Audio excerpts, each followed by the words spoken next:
Un día escribiré una poesía que se llame Las partes mías que a ti no te caben. Aún no, porque mira la ironía que las partes mías que a ti no te caben se parecen demasiado a las que no cupieron cuando yo crecía. Siguen esperando en su silencio, susurro, mimo, orgullo, dignidad. Algún día se verán luciendo una preciosa cicatriz en todas sus heridas. Ese día, yo no sé si en ese día por fin te cabrán a ti, pero ese día yo escribiré una poesía. Habrá señales. ¿Cómo construir una confluencia feminista entonces? ¿Cómo construir un punto de cohesión, de contención o de eso que nos reúne a todos? Pienso en la performance de la tesis, que nos resonó en los corazones y sin discusión alguna nos pusimos a contemplar, ensayar, viralizar y sentir como representativo de todas. El desacuerdo enriquece. La deformidad, no uniformidad de los feminismos enriquece. Pero necesitamos un punto de confluencia, un hilo que nos conecte como movimiento planetario, un hilo que nos permita leernos y reconocernos unas a otras y otras sin perder las diferencias, sin reducir las diferencias a una sola matriz, a una sola posibilidad o a una sola genealogía. Necesitamos un punto de confluencia que nos sirva de espejo y que nos represente, lo que yo llamo un sentido de época para nosotras y todas nuestras luchas. Un sentido de época utópico, largo, ancho, contenedor, revolvedor, provocativo, seductor, sedicioso, sediento, que no minimice ni relativice lucha alguna, que no siente hegemonía temática ninguna y que no implique el señalamiento de una vanguardia.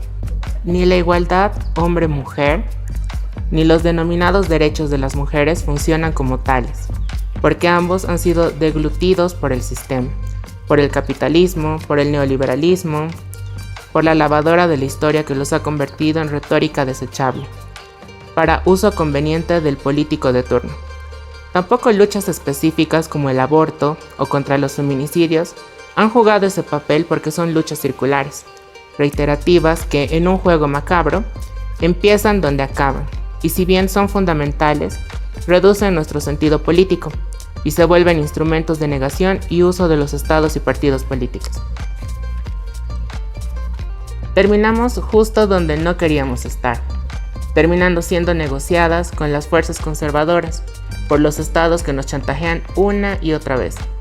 Permítanme decirles que la despatriarcalización es esa palabra, es ese lugar, es esa llave en ese concepto que puede englobar, cohesionar, abrir un nuevo sentido de época, marcarse como utopía general en la que bordar contenidos como sentido colectivo en el que inscribir prácticas y saberes. Despatriarcar, así como verbo, es lo que queremos hacer y hacemos las feministas con la familia, con la vida cotidiana, con el espacio, con la salud, con el sexo.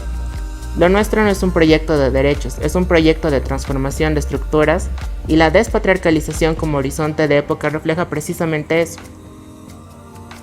Es una gran puerta donde caben caóticamente todas nuestras luchas. La despatriarcalización nos ubica, además como movimiento sediento e insaciable que no puede devorar ni negociar por intereses o grupos o gobiernos.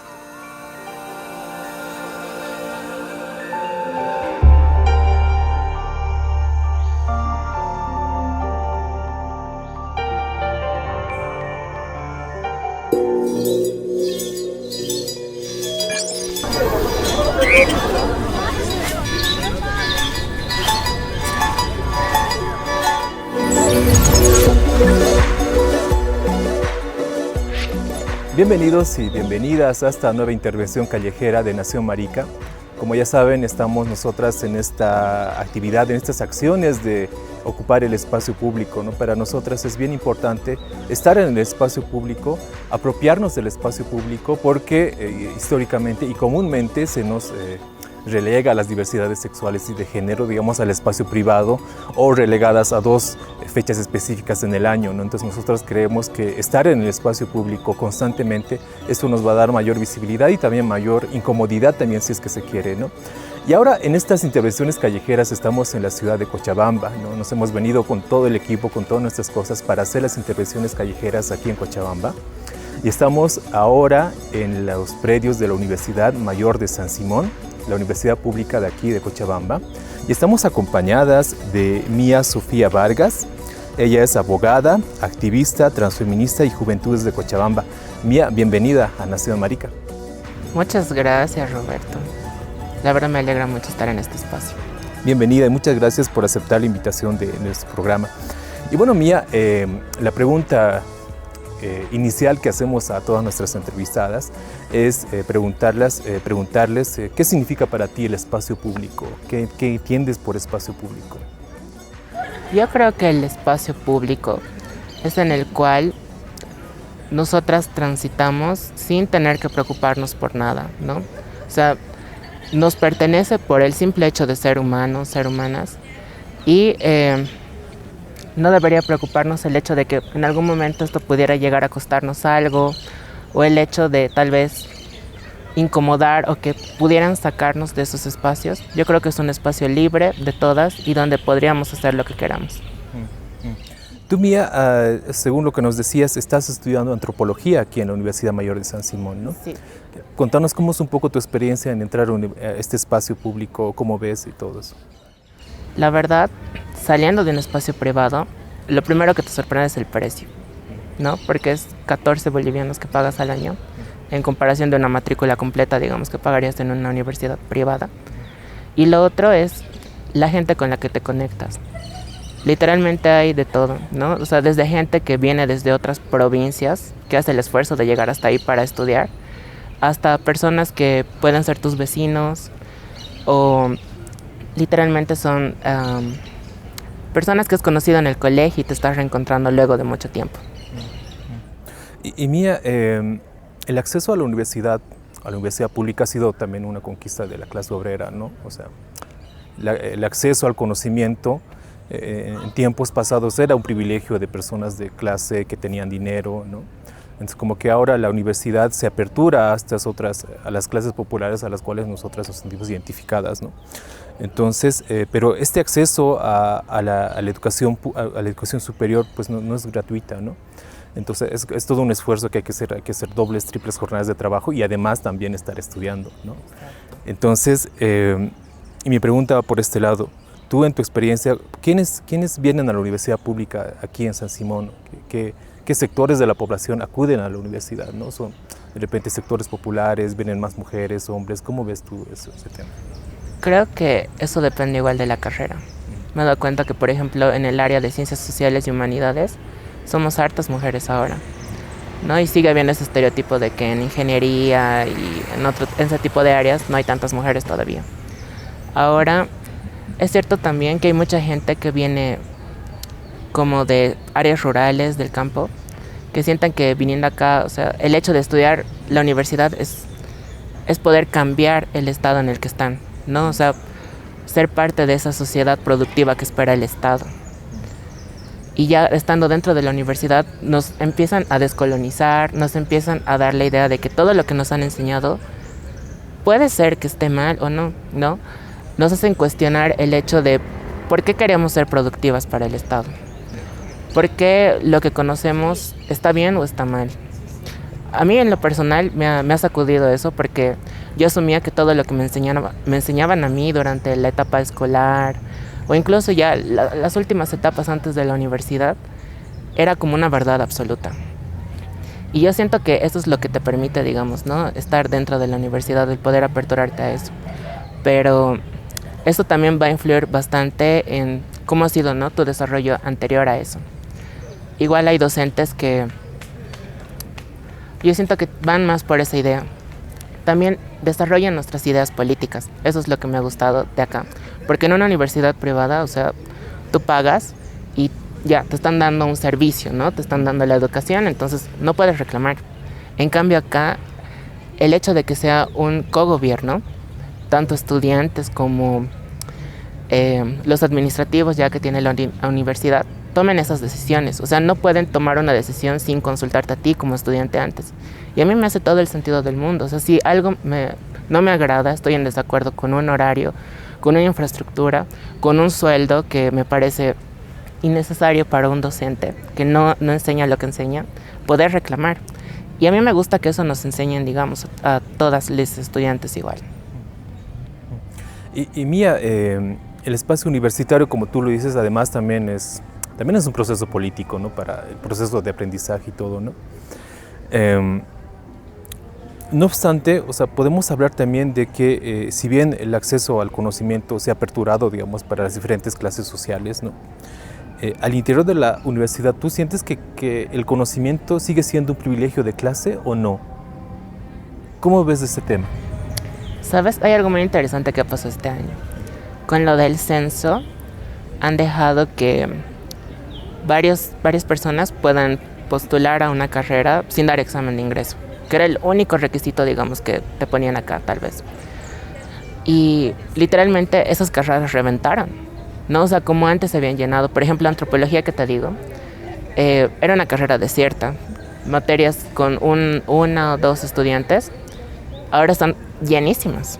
Porque la gente tenía miedo, mucha gente tenía miedo de entrar por el examen de ingreso y no aprobar, ¿no? Y a mí eso, por ejemplo, me hizo bastante ruido por el hecho de que incluso el examen, en lo personal estaba sencillo, ¿no? Pero yo siento que hay personas que todavía siguen viendo eso como un obstáculo, o sea, como una barrera, y no tiene sentido, porque si estás entrando a una institución para querer aprender, ¿cómo puedes decir a alguien que no sabe algo y negarle el espacio, y negarle el acceso a la educación, ¿no?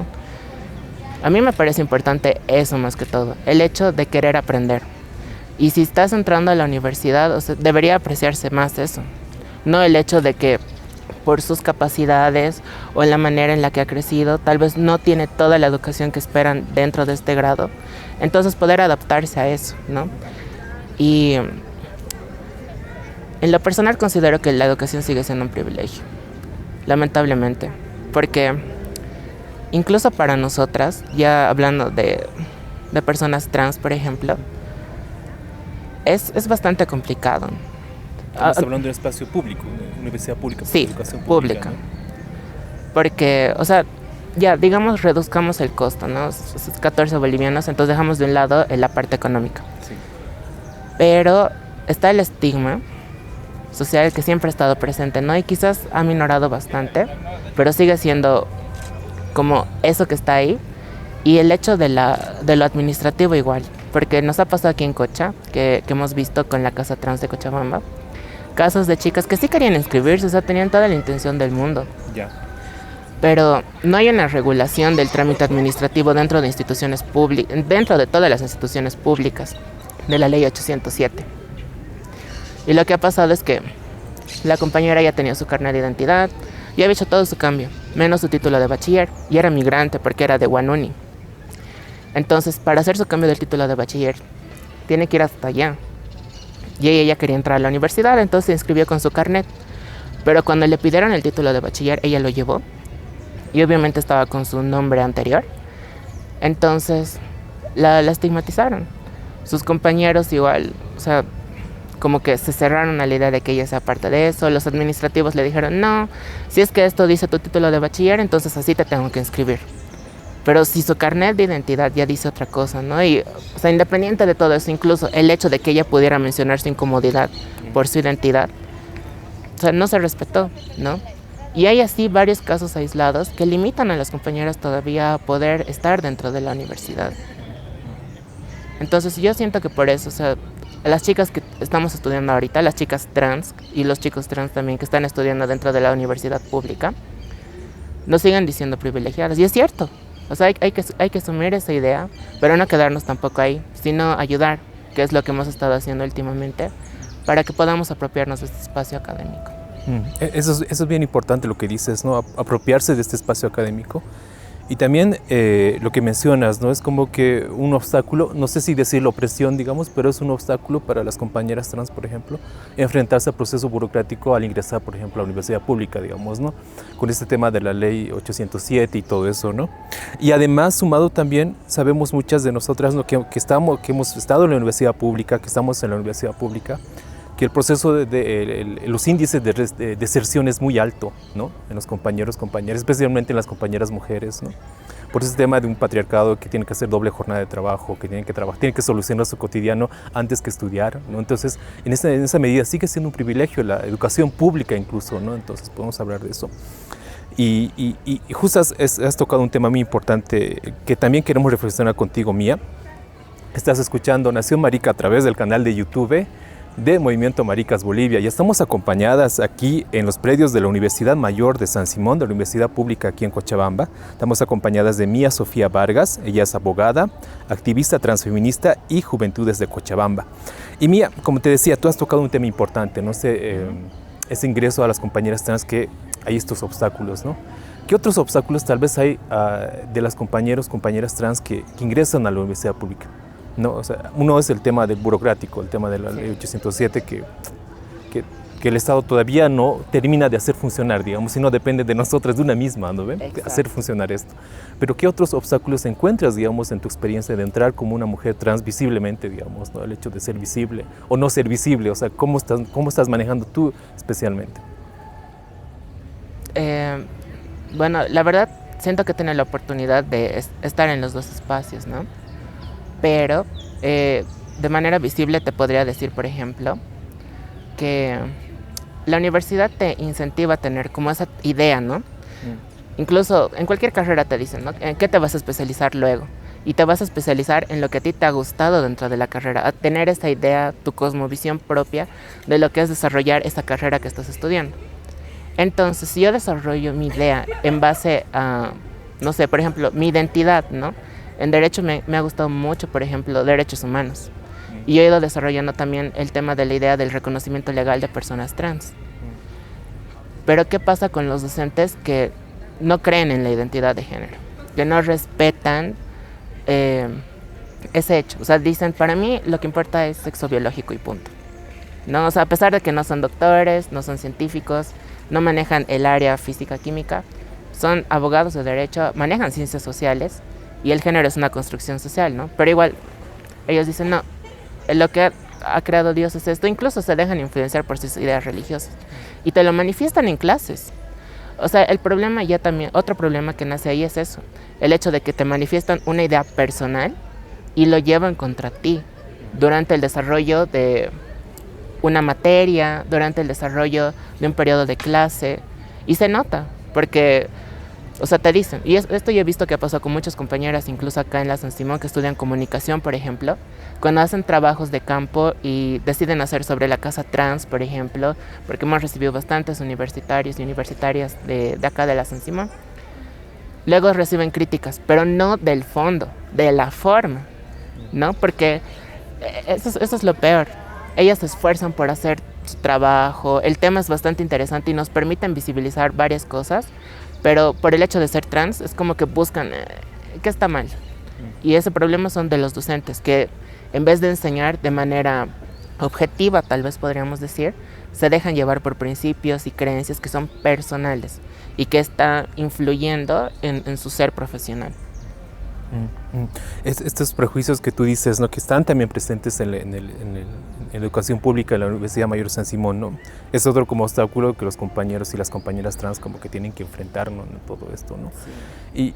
Y en este proceso de aprendizaje, Mía, ¿tú consideras que la producción de conocimiento académico, digamos, que los docentes, las docentes como que nos brindan, o sea, es binario, es heterosexual, así se menciona la idea de una compañera trans, por ejemplo, se toca el tema, no se toca académicamente?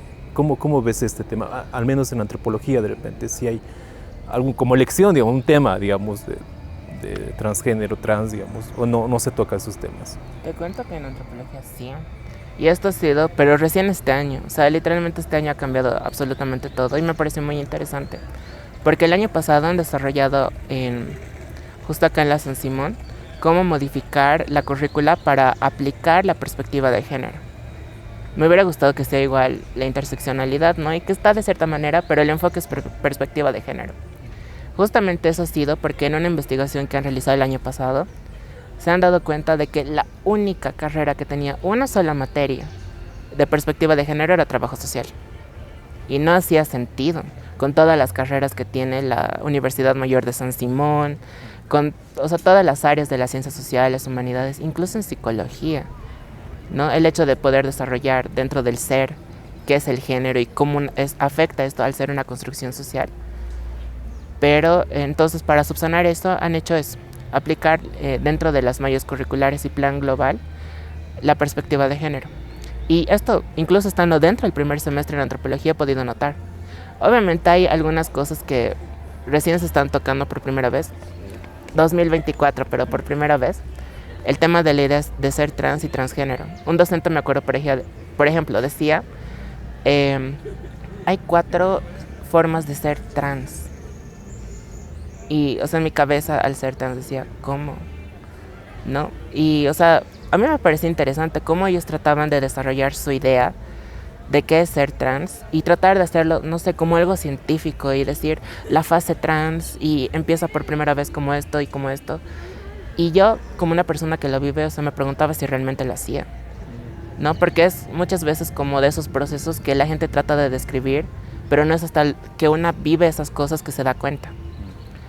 Y, o sea, obviamente, si es que decía algo erróneo, yo levantaba la mano y trataba de corregirlo, ¿no? Pero me parece interesante el hecho de que, por ejemplo, ya estén tratando de diferenciar la idea de ser transexual y transgénero y travesti dentro de la universidad como algo académico, ¿no? Y en una materia, era en la materia de introducción a la antropología. O sea, introducción a la antropología, ¿no? Y eso me pareció muy lindo. ¿Y qué bibliografía usaban para sustentar sus explicaciones los docentes? ¿O era, digamos, una opinión académica? De hecho creo que sí era algo académico, porque les dieron un taller. Ahorita están con un proceso de sensibilización justamente de este tema y le están dando, no me acuerdo ahora el nombre de la compañera, pero es una chica que realiza investigación de género, es una mujer también, eso es lo que me ha gustado, que hace talleres solo para docentes. Y de ahí como que salen estas ideas, ¿no? Pero como currículum no está, digamos, el tema de... Dentro del plan global sí, o sea, por ejemplo... Perspectiva de género, pues es tema mujer en general. No. O también esta diversidad sexual, ponte, no sé. Sí, justamente el tema de la identidad de género sobre todo. Ya. Orientación sexual no tanto, pero sí identidad de género y violencia de género. Y bueno, estás viendo Nación Marica a través del canal de YouTube de Movimiento Maricas Bolivia y hoy estamos acompañadas de Mía Sofía Vargas. Ella es una compañera, ella es abogada, es activista transfeminista y Juventudes de Cochabamba y estamos en los predios de la Universidad Mayor de San Simón hablando de educación, hablando de conocimiento y quiénes producen conocimiento y cómo se transmite ese conocimiento, ¿no? Y también estos obstáculos que las compañeras y los compañeros trans como que tienen que lidiar al ingresar a la universidad pública, ¿no? Y ahora, Mía, en esta parte queremos de repente reflexionar contigo. ¿Quiénes están produciendo conocimiento de la temática trans en la universidad o en el espacio donde estamos ahora? O sea, ¿quiénes producen conocimiento? Yo creo que los estudiantes. Que no son compañeras y compañeros trans. En principio sí. Ya. Porque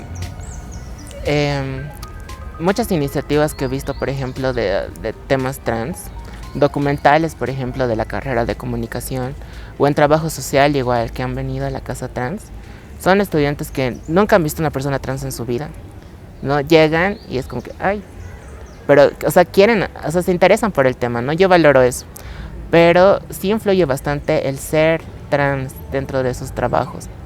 Yo me acuerdo que cuando estaba escogiendo el tema para mi tesis, vi un trabajo anterior que era sobre la ley 807. O sea, sí tenía que ver con identidad de género.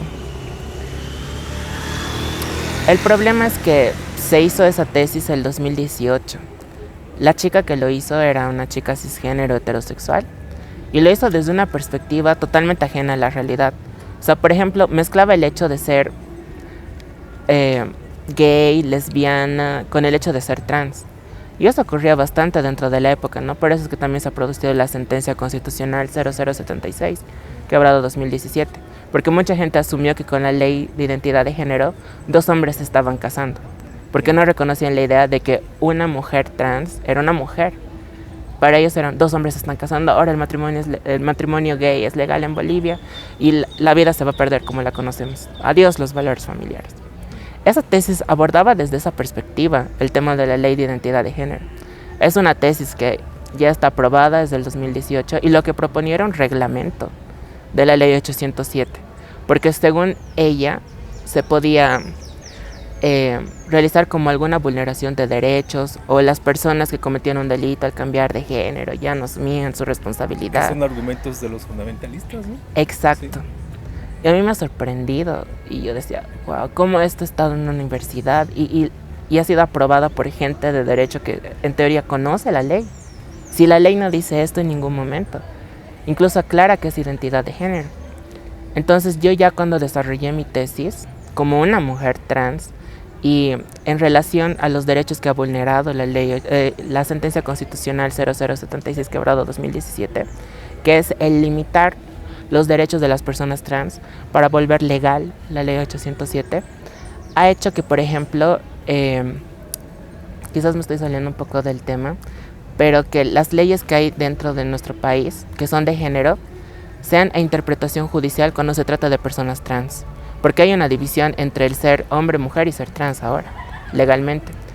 Entonces, cuando hablamos del reconocimiento de derechos, un juez puede decir o no que se aplique la ley 348, por ejemplo, si se trata de una mujer trans, ¿no? Entonces, mi idea era subsanar eso con la tesis, pero ha sido otra perspectiva totalmente diferente a la del 2018, a la de una mujer cisgénero y heterosexual. Y eso también lo he ido notando, por ejemplo, acá en la carrera de comunicación. Es donde hay más chicas trans acá de Cocha.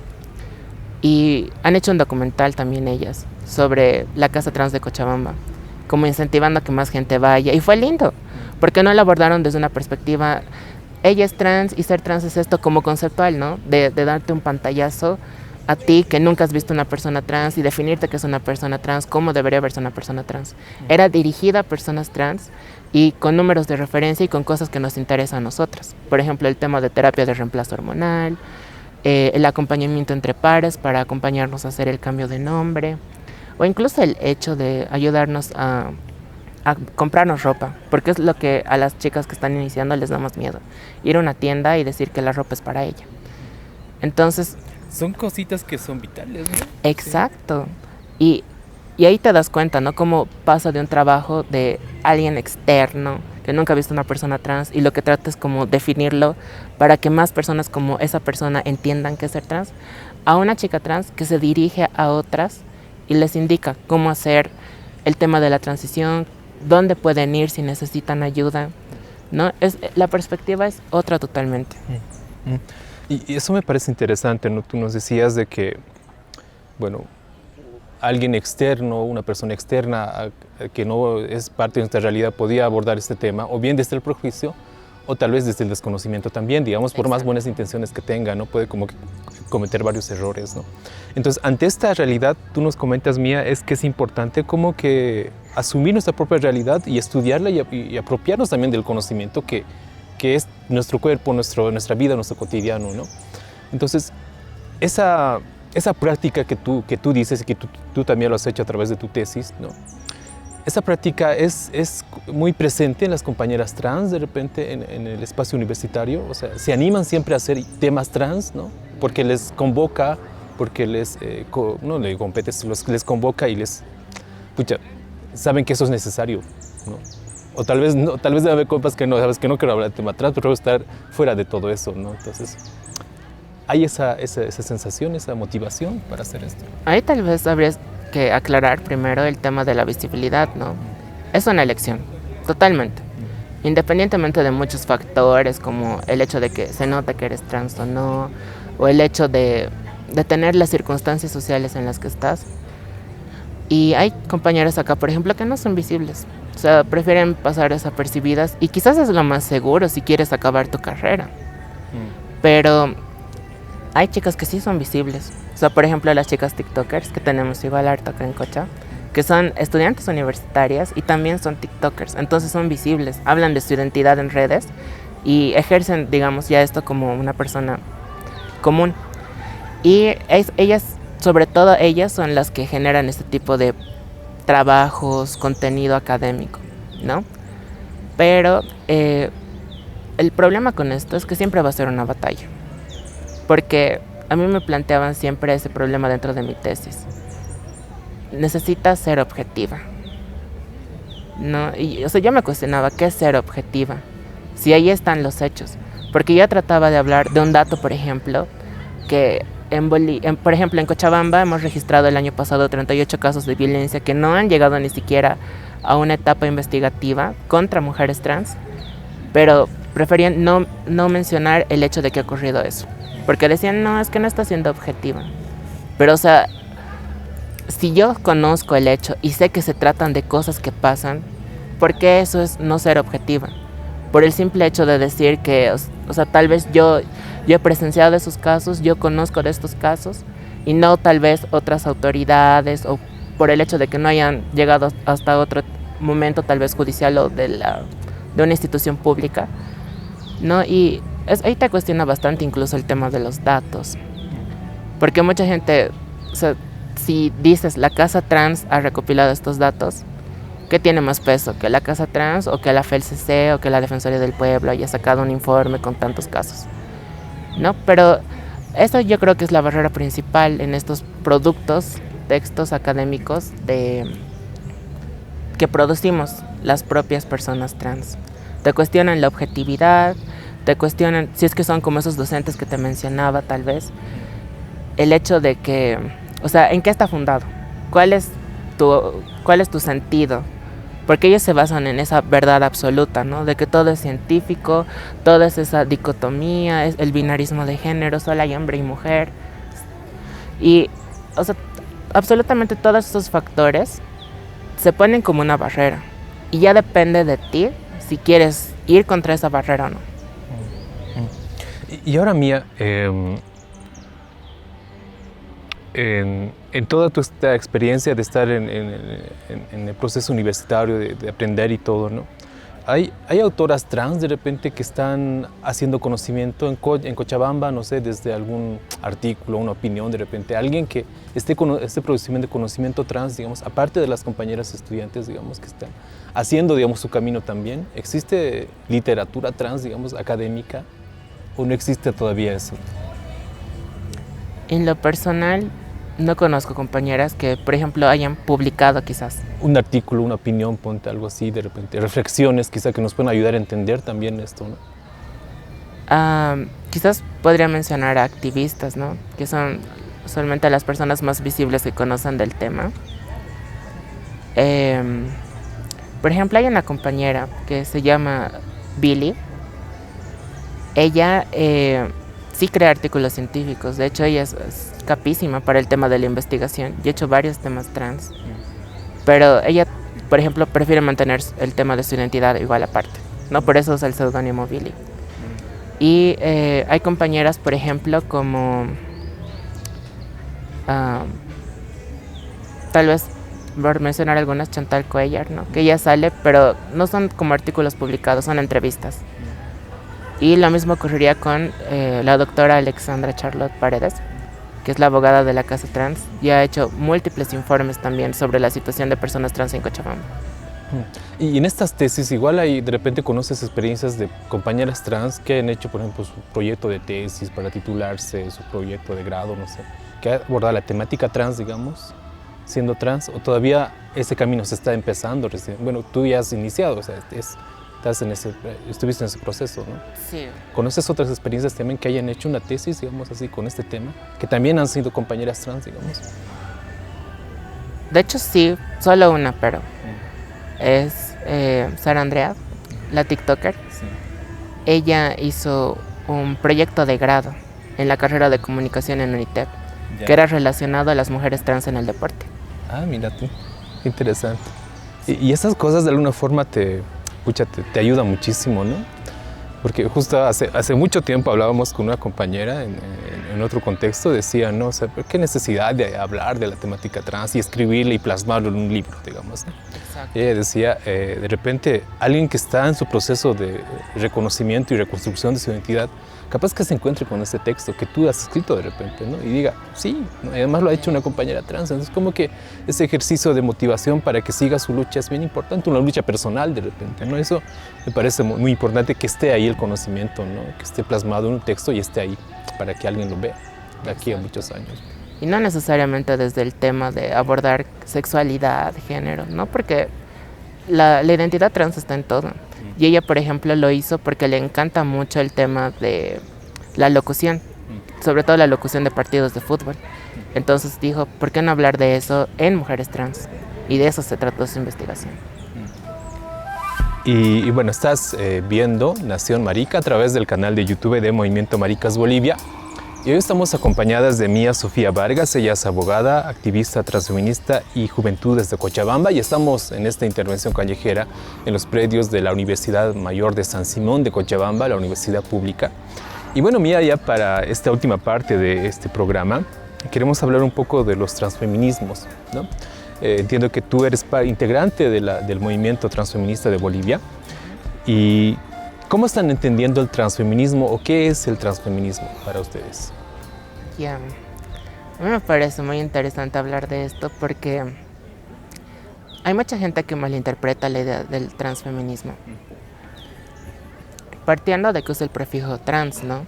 Piensa que es solo para personas trans. Y cuando dices feminismo, aquí mujeres, solo es para mujeres trans o algo así, como una idea bien limitante. Pero la idea del transfeminismo, yo siento que va más por el lado del acorporamiento político, ¿no?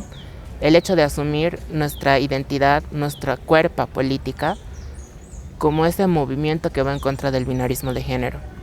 Entonces, todas las cuerpas que sean diferentes al que está la sociedad acostumbrada, al binarismo, son políticas y van contra el binarismo de género. Entonces ahí estamos hablando de un montón de personas LGBTs también, no solo de mujeres trans. Ahí entran hombres trans, personas intersexuales, personas no binarias y un montón de otras disidencias sexuales y de género, ¿no? Entonces no solo se limita a eso. Y además nos permite también comprender y a querer nuestros cuerpos. Porque yo te digo sinceramente, es triste. Y esto que, o sea, no he podido ver a todas, pero sé que existen también bastantes chicas que han destruido sus cuerpos por querer pertenecer a la hegemonía, ¿no? De esa mujer hegemónica, físicamente perfecta, con bioquímicos, con un montón de cirugías ilegales que, o sea, es terrible. Y la idea del transfeminismo puede salvar esas vidas, ¿no? Porque te ayuda a entender de que para ser quien tú quieres ser o para poder ejercer tu identidad no es necesario llegar hasta ese punto. Y empiezas a amar a tu cuerpo, a amar esa diferencia, a sentirte orgullosa, ¿no? De ser mujer, pero no tener vulva. ¿Y quiénes están integrando este movimiento transfeminista en Bolivia? Ya nos adelantamos un poco, ¿no? Son todas las personas no binarias, ¿no? Las personas intersexuales. Entonces, ¿quiénes conforman el movimiento transfeminista en Bolivia?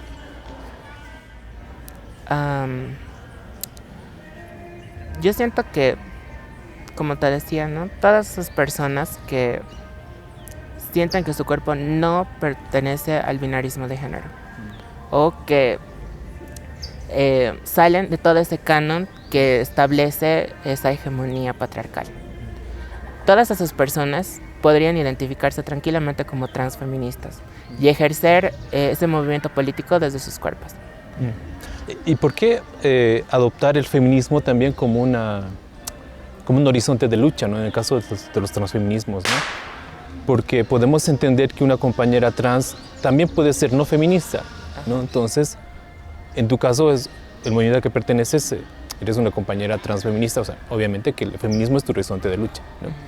Entonces, ¿por qué una compañera trans no puede ser feminista? Yo siento que, bueno, el tema del feminismo es igual que la visibilidad, parte de cómo tú lo asumas, ¿no? Pero en lo personal considero de que el feminismo, o sea, las chicas feministas trans de ahora, hablando así de manera personal también, ¿no? Por eso digo chicas trans feministas, nos ha permitido ir más allá de esa idea patriarcal de cómo debería ser una mujer trans.